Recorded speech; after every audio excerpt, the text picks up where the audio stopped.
کا جوان ہے۔ ایک بات بتاؤں، اللہ کے رسول کو جوان بہت پسند تھے، حضور جوانوں سے بہت پیار کرتے تھے۔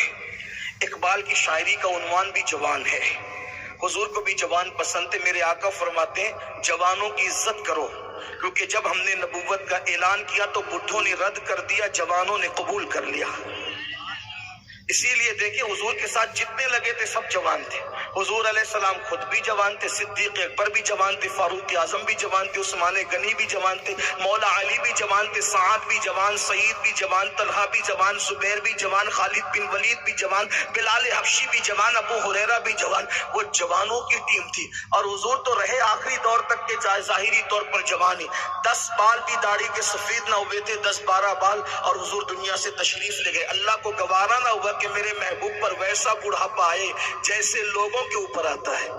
اللہ نے محبوب کو بڑھاپے سے بچایا، تو حضور جوان تھے، جناب جوانوں کی ٹیم تیار کہ سعد ابن ابی وقاص کہتے ہیں میرے چہرے پہ داڑھی کے بال بھی نہیں نکلے تھے، تب میں نے رسول اللہ کے ساتھ احد کے میدان میں مکے والوں سے جنگ کی تھی۔ سب جوان تھے۔ جوانوں، قوت عشق پیدا کرو۔ قوت عشق وہ ہے کہ حبشی آقا بن جاتا ہے۔ تاریخ میں آتا ہے کہ فاروق اعظم جیسی ہستی حضرت بلال کو کہتی تھی یا سیدی بلال۔ جس دن بلال کا وصال ہوا فاروق اعظم کہتے تھے آج ہمارا آقا دنیا سے چلا گیا۔ خیر دیکھیں تو صحیح، حبشی کو عربی آقا کہہ رہا ہے، آخر یہ کیا چیز تھی جس نے حبشی کو آقا عرب میں کہلوائے؟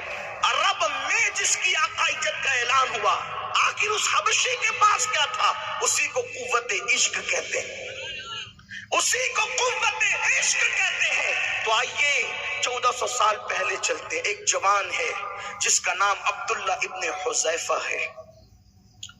رومیوں کے ساتھ جنگ ہوئی ہے، رومی مطلب عیسائی، عیسائیوں کے ساتھ رومیوں کے ساتھ جنگ ہوئی ہے، اور حضرت عبداللہ ابن حذیفہ اور ان کے ساتھ کثیر تعداد میں جوانوں کو گرفتار کر لیا۔ منکرین اسلام کی یہ سازش رہتی ہے کہ مسلمان نوجوانوں کو مارنے کی بجائے ان کا مذہب بدلنے کی کوشش کرو۔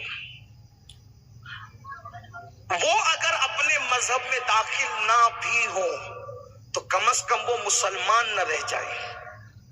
اپنے آپ میں ڈوب کے سوچو ان کی سازش کو تم نے کتنا کامیاب کیا، کتنے مسلمان ہو، کیسے مسلمان ہو؟ کون سی مسلمانیت ہے جس میں فجر کی نماز پوری زندگی سے غائب ہے؟ کون سی مسلمانیت ہے چڈی پہن کر آپ کی بیٹی انگلش اسکول میں جا رہی ہے؟ کون سی مسلمانیت ہے آپ کی بیٹی ننگے سر ولیمہ میں شریک ہو رہی ہے؟ مسلمانوں کی تہذیب تو یہ ہے کہ چچا کے بیٹے سے بھی پردہ ہو، پھپھی کے بیٹے سے بھی پردہ ہو، خالہ کے بیٹے سے ہی پردہ ہو۔ جب یہ لوگ سنتے تو کہتے ہیں مولوی لوگ پرانی باتیں کرتے ہیں۔ یاد رکھنا یہ مولوی کی بات نہیں ہے، یہ مولا کا حکم ہے، اور مولوی پابند ہے مولا کے حکم کا۔ آج جو لوگوں کو درد ہے نا کہ بیٹیاں بھاگ کیوں رہی ہے، ہم نے کہا اس کے ذمہ دار تم خود ہو۔ جب تک بیٹیاں کو سیدہ فاطمہ کے راستے پہ چلاتے تھے تمہاری بیٹی کب بھاگی تھی؟ ریکارڈ تو بتاؤ۔ جب دوپٹے کو بھی چاند اور سورج نہیں دیکھ پاتے تھے تب بیٹیاں کب بھاگتی تھی؟ لوگ کہتے ہیں مولانا غربت ہے غربت۔ میں نے کہا غربت آج سے پہلے زیادہ تھی، ابھی بہت دولت ہے۔ ابھی تو سگنلوں پہ جو بھیک مانگتے وہ بھی 3 مرتبہ پیٹ بھر کے کھانا کھاتے۔ غربت کا مسئلہ نہیں ہے، مسئلہ تربیت کا ہے۔ جب تک کردار فاطمہ کے سائے میں تربیت ہوتی تھی، جب تک کردار عائشہ صدیقہ کے سائے میں تربیت ہوتی تھی، جب تک کردار خدیجہ الکبریٰ کے سائے میں تربیت ہوتی تھی، جب تک نفیسہ مصری کے کردار کے سائے میں تربیت ہوتی تھی، جب تک رابعہ بصری کے کردار کے سائے میں تربیت ہوتی تھی، اس وقت تک بیٹیاں پیٹ پہ پتھر باندھتی تھی مگر کسی کے ساتھ جاتی نہیں۔ بڑی معذرت کے ساتھ آج 30 سال کی عمر کو پہنچتے پہنچتے بہت کچھ گنوا دیا جاتا ہے۔ اس وقت 60 سال کی عمر میں بھی اگر رشتہ نہیں آتا تو بیٹی باپ کی چوکھٹ انگال کر جاتی بھی نہیں تھی 60 سال تک. غوث پاک کی امی جان کی شادی کب ہوئی؟ غوث پاک کی امی جان کی شادی نکاح کب ہوا؟ 60 سال کی عمر میں. اور ان کے ابا کیا کہہ رہے ہیں؟ میری بیٹی لنگڑی ہے. تو لنگڑی کیوں ہے؟ جو کبھی باپ کی چوکھٹ انگال کر کہیں نہ گئی ہو تو کہا وہ لنگڑی نہ ہے تو پھر کیا ہے؟ 60 سال کی عمر میں. وجہ تربیت تھی، تربیت. آج تربیت گئی. اور یاد رکھنا، علم معلومات میں اضافہ کر سکتا ہے، علم و انسان کا دل نہیں بدل سکتا اس وقت تک جب تک کسی صاحب دل کی صحبت میں نہ بیٹھو. اسی لیے اللہ نے صرف کتاب نہیں بھیجی بلکہ کتاب کے ساتھ ہر وقت مربی بھیجا. توریت آئی، صرف کتاب نہیں، ساتھ میں مربی بھی آیا حضرت موسیٰ کی شکل میں. زبور آئی، صرف کتاب نہیں آئی بلکہ مربی آیا حضرت داؤد کی شکل میں. صحائف ابراہیم آئے، صرف صحائف لکھی ہوئی تحریر نہیں آئی بلکہ مربی بھی آیا ابراہیم خلیل اللہ کی شکل میں. یہ انجیل آئی، صرف کتاب نہیں آئی، مربی بھی آیا عیسیٰ علیہ السلام کی شکل میں. آج اگر کسی کی کرانہ دکان صحیح چل جائے نا تو اس کو چربی چڑھتی ہے تو وہ علماء کا مذاق اڑاتا ہے. کیوں؟ نالج تو ہے، کوئی مربی اس کو نصیب نہیں ہے. اگر آج کسی کی چپل کی دکان پر کوئی لکھپتی بن جائے تو پھر پہلی بیوی سے اس کا دل نہیں بھرتا، افیئر کے رشتے کھول بیٹھتا ہے. سب ایسے نہیں ہے لیکن اللہ ماشاءاللہ گھر گھر کی کہانی بن رہی. کیوں؟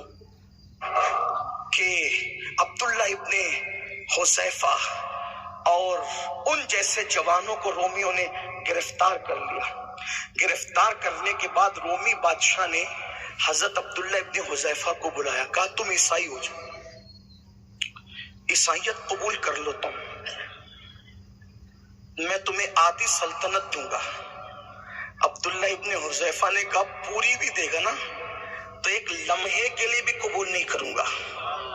ایک لمحے، زندگی کی نہیں، ایک لمحے کے لیے قبول نہیں کروں گا. کیوں؟ کیونکہ محمد عربی ہے ایسی ہستی کہ انہیں کبھی چھوڑا ہی نہیں جا سکتا. چھوڑنے والے لوگ اور ہوتے ہیں، انہیں چھوڑا نہیں جا سکتا کیونکہ جو جانے وفا ہو واللہ اس کو کیسے چھوڑ دے. کہا پھر ٹھیک ہے میں تمہیں مار ڈالوں گا. کہا موت سے ڈرتا کون؟ ایک بات یہ بھی یاد رکھنا، جب تک عشق نہیں آتا تو موت سے ڈر لگتا ہے، جب عشق آتا ہے تو پھر موت سے پیار ہوتا ہے. اور انسان یہ کہتا ہے جان تو جاتے ہی جائے گی قیامت. یہ ہے عشق والے کی زبان، یہ ہے جان تو جاتے ہی جائے گی قیامت. یہ ہے اب یہاں مرنے پہ ٹھہرا ہے نظارہ تیرا. اور اسی گھر سے آواز آتی ہے جان دے دو وعدے دیدار پر، نقد اپنا دام ہو ہی جائے گا. اور پھر اسی گھر سے اس صدی میں آواز آتی ہے آپ کی طلعت کو دیکھا جان دی، قبر میں پہنچا تو دیکھا آپ ہے. مصطفیٰ ذات یکتا آپ ہیں، یک نے جس کو یک بنایا آپ ہیں. اور آپ کی خاطر بنائے دو جہاں، اپنی خاطر جو بنایا آپ ہے. آب و گل میں نور کی پہلی کرن، جانے آدم جانے حوا آپ ہے. اور مکے میں وہ کلندر کہتا ہے بردرت آمد گدا پہلے سلام ہو بھلا اختر کا داتا آپ ہے. اسی گھر سے آواز آتی ہے کر وقت اجل سر تیری چوکھٹ پہ جھکا ہو، جتنی ہو قضا ایک ہی سجدے میں ادا ہو. اسی گھر سے آواز آتی ہے جب تیری یاد میں دنیا سے گیا ہے کوئی، جان لینے کو دلہن بن کے قضا آتی ہے. اسی گھر سے آواز آتی ہے کہ اس کی قسمت میں فدا تخت شہید کی راحت، اس کی قسمت میں فدا تخت عشق بول رہا ہے، تخت شہید کی راحت، خاک طیبہ پہ جسے چین کی نیند آئی ہو. سوچو تو صحیح، جب تک عشق نہیں ہوتا موت لگتی ہے، جس دن عشق آتا ہے تو پھر موت تحفہ لگتی ہے. تو عبداللہ نے کہا کہ یہ میرے لیے کوئی بات نہیں ہے، مارنا مار ڈالوں. کیسے نہیں ماروں گا، اب دیکھ تجھے کیسے مارتا ہوں. پھانسی کے پھندے پہ لٹکایا اور کہا بچوں کے ہاتھ میں جب وہ چھریاں دے کر کے اس کے جسم میں چبو دو. چبوتے رہے. کہا بتا اب کیا خیال ہے؟ کہا جو مزہ اس میں آ رہا ہے وہ مزہ تو نرم گدوں پہ نہیں آتا، اس لیے کہ عشق میں تکلیف اٹھانے کا بھی ایک مزہ ہوتا ہے۔ کوئی بلال سے پوچھے صہیب سے جانے، کوئی بلال سے پوچھے صہیب سے سمجھے، سزائے عشق، سزائے عظمت سرکار کا مزہ کیا ہے، وہ لذت کیا ہے جو عشق رسول میں سزا دی جاتی ہے۔ تو اتار لیا سولی سے اتارنے کے بعد کا ایک کام کرو، اس کو تیل کی کڑاہوں میں ڈالو، تیل گرم کیا کڑائی کے اندر، گرم کرنے کے بعد حضرت عبداللہ کو بلایا، عبداللہ ابن حذیفہ کو، اور بلانے کے بعد ان کے سامنے ایک مسلمان کو بلا کر، یعنی جو قیدی تھے ان کو بلا کر تیل میں ڈال، تھوڑی دیر میں ہڈیاں اوپر تیرنے لگی، اتنا گرم تھا تیل۔ کہا دیکھو یہ انجام ہوگا، کا برداشت پتہ ہے ہمیں، اس لیے کہ جب حسن یوسف سامنے ہو تو انگلیاں کٹنے کا درد نہیں ہوتا، جب حسن مصطفیٰ سامنے ہو تو تیل کی کڑائی کیا حیثیت رکھتی ہے۔ اور یار کی عادت ہے کہ وہ سرے بالی ضرور آتے ہیں، کس لیے آتے ہیں؟ سرے بالی انہیں رحمت کی ادا لائی ہے، حال بگڑا ہے تو بیمار کی بن آئی ہے۔ عبداللہ ابن حذیفہ بس یہی حال تھا، کڑائی ابل رہی تھی، تیل کی کڑکڑ کر رہی تھی، ایسے میں حضرت عبداللہ کے لیے حکم ہوتا ہے ڈال دو اس کو۔ جیسے تیل کے قریب گئے، ایک دم پرسکون تھے، مطمئن تھے، عشق والوں کو نفس مطمئنہ نصیب ہوتا ہے، پرسکون تھے حضرت عبداللہ ابن حذیفہ، لیکن جیسے ہی کڑائی کے قریب پہنچے پٹ پٹ آنکھ سے آنسو نکلنے لگے۔ بادشاہ خوش ہو گیا، اپنے منصوبے میں کامیاب ہو گیا ہوں۔ کیوں؟ مسلمان رو دیا، کا روکو، ٹھہرو، پوچھو تو صحیح کیوں رو رہے؟ کہا موت سے اچھے رو پڑتے ہیں، اب کیوں رو رہے ہو؟ کہا واللہ موت کو سامنے دیکھ کر نہیں، قربان کرتا چلا جا۔ اچھا اس کو اب مت مارو، اب اس کو روحانی اذیت دو، قید کر دیا۔ برسوں پہلے کی تاریخ ہے، بلکہ صدیوں پہلے کی تاریخ۔ عبداللہ ابن حذیفہ کو کئی دن تک بھوکا رکھا، اور جب بھوک سے بے چین ہوئے تو شراب اور سور کا گوشت حضرت عبداللہ کو کھانے کے لیے دیا۔ حالانکہ حالت اضطرار میں، اضطراری حالت کے اندر، یعنی کہ جب موت سامنے ہو تو پھر اس طرح کی چیزیں آنے پر پھر علماء کی طرف سے اجازت ہوتی ہے کہ جان بچا لیں۔ عبداللہ نے نہیں کھایا نہ سور کا گوشت نہ شراب۔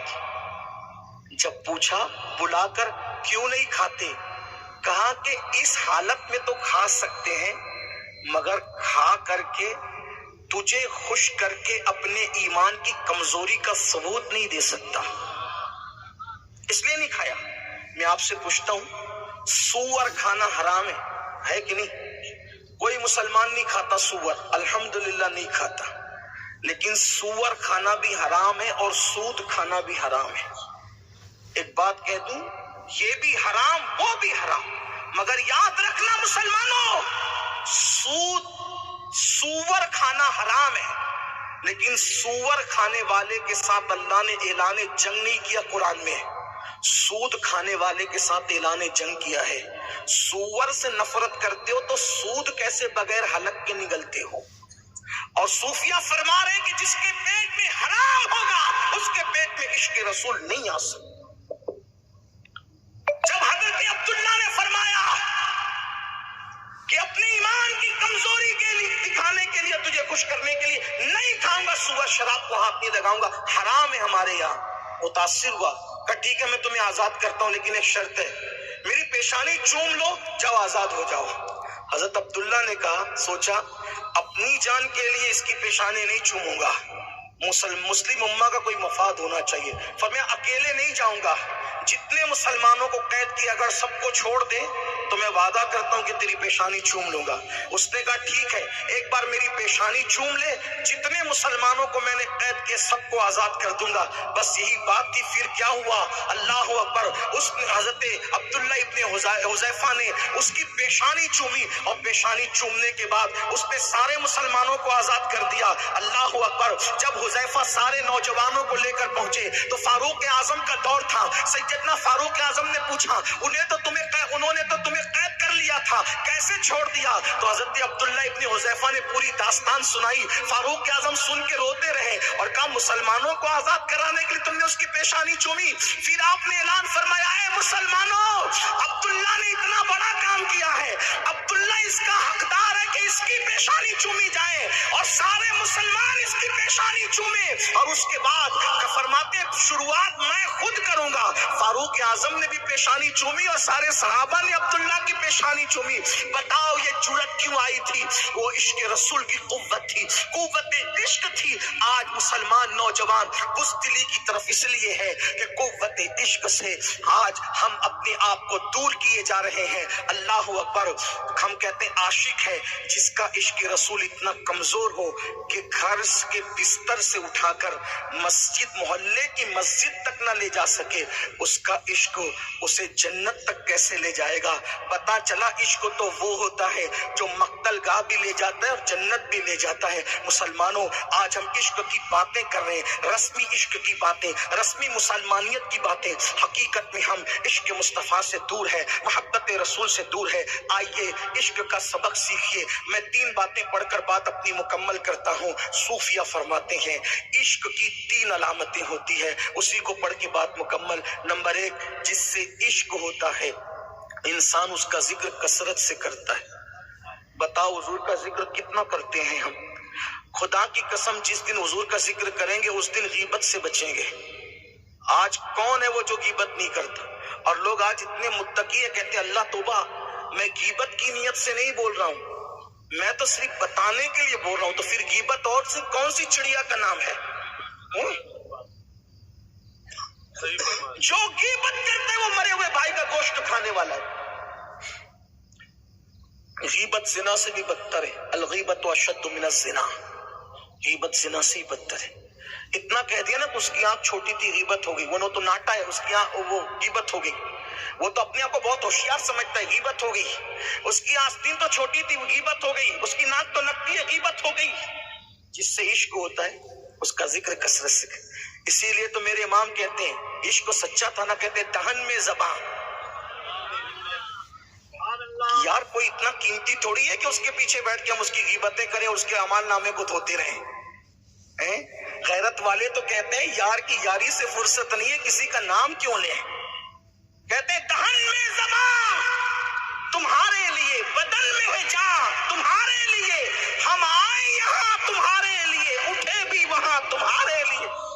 اور اسی کو حضرت بیدم شبارسی بہت دمدار انداز میں کہتے کہتے عدم سے لائی ہے ہستی میں آرزوئے رسول، عدم سے لائی ہے ہستی میں آرزوئے رسول، کہاں کہاں لیے پھرتی ہے جستجوئے رسول، بلائے لوں تیری ہے جذبے شوق صلی اللہ، کہ آج دامن دل کھچ رہا ہے سوئے رسول۔ اور عاشقوں کا کیا حال ہوگا؟ واللہ محشر میں بھی ایک محشر ہوگا، قیامت میں بھی ایک قیامت ہوگی کہ اللہ اللہ عاشقوں کو یار کا دیدار میسر ہوگا۔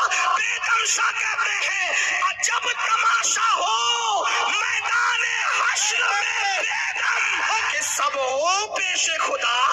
ایک بار مجھے بھی دیکھ لے، تقریر دیکھی بھی جاتی ہے اور اللہ صرف سنی نہیں جاتی۔ جب تماشا ہو میدان حشر میں بیدم کہ سب ہو پیش خدا، اور میں روبرو رسول، نعرہ تکبیر، پیش خدا، نعرہ رسالت، عشق و محبت، عشق و محبت، سنی دعوت اسلامی، عجب تماشا ہو میدان حشر میں کہ سب ہو پیش خدا، سب ہو پیش خدا، میں روبرو رسول۔ کیا مزے ہوں گے، محشر میں بھی ایک محشر، قیامت میں بھی ایک قیامت ہوگی۔ اور جب وہ چھپا لیں گے تو استاد زمن مزے میں کہتے کہتے ڈھونڈا ہی کریں، ڈھونڈا ہی کریں صدر